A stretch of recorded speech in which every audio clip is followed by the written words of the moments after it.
हजरत इब्राहिम अलैहिस्सलाम अल्लाह के वो नबी थे जिनका दिल तौहीद की रोशनी से भरा हुआ था। उनकी जिंदगी अल्लाह की बंदगी और लोगों को सही रास्ते की दावत देते हुए गुजरी, लेकिन उनके दिल में एक दुआ सालों से बसती थी, एक नेक और फरमाबरदार बेटे की। कई सालों के इंतजार के बाद अल्लाह ने उनकी दुआ कबूल की और उन्हें हजरत इस्माइल अलैहिस्सलाम जैसा प्यारा बेटा अता किया। इस्माइल अलैहिस्सलाम की आंखों में नूर था, चेहरे पर मासूमियत और दिल में ईमान भरा हुआ था।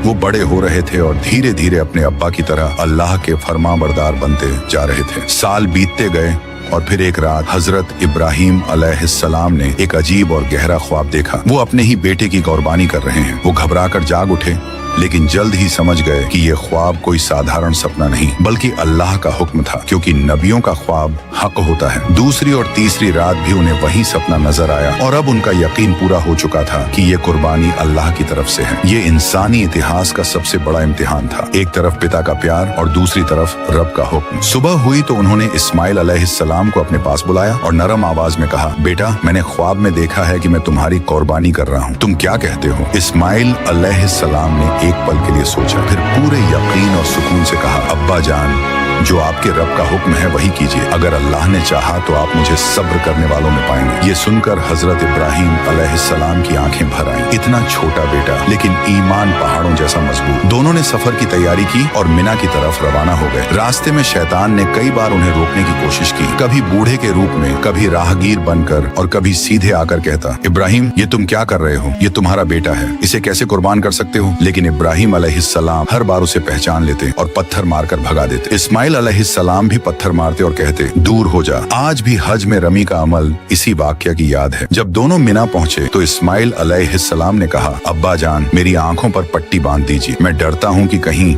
मेरी तरफ देखकर आपकी मोहब्बत आपको रोक न दे। इब्राहिम अलैहिस्सलाम की रूह कांप उठी, लेकिन उन्होंने बेटे की बात मानी। उन्होंने उसकी आंखों पर पट्टी बांधी, उसे जमीन पर लिटाया और बिस्मिल्लाह कहकर कुर्बानी की तैयारी की। पूरा आसमान उस लम्हे को खामोशी से देख रहा था। धरती अपनी सांस रोके खड़ी थी। चाकू चलने ही वाला था कि अचानक आसमान से आवाज गूंजी, ए इब्राहिम, तुमने अपने ख्वाब को सच कर दिखाया। हमने तुम्हें इस बड़े इम्तिहान में कामयाब पाया। इब्राहिम अलैहिस्सलाम ने चाकू हटाया, पट्टी खोली तो देखा कि इस्माइल अलैहिस्सलाम सलामत हैं और उनकी जगह एक बड़ा दुम्बा कुर्बान हो चुका है। ये अल्लाह की रहमत और पसंदीदगी की सबसे बड़ी निशानी थी। इब्राहिम अलैहिस्सलाम सजदे में गिर पड़े और कहा, ए मेरे रब, तेरी रहमत के सामने मैं कुछ नहीं, तूने हमें कामयाब किया। उस दिन के बाद अल्लाह ने इस अमल को क़यामत तक के लिए उम्मत मुस्लिमा पर फर्ज कर दिया। हर साल जब मुसलमान कुर्बानी करते हैं तो वो उसी ईमान, उसी सब्र और उसी फरमाबरदारी की याद ताज़ा करते हैं कि अल्लाह की राह में सब कुछ कुर्बान कर देना ही असली ईमान है।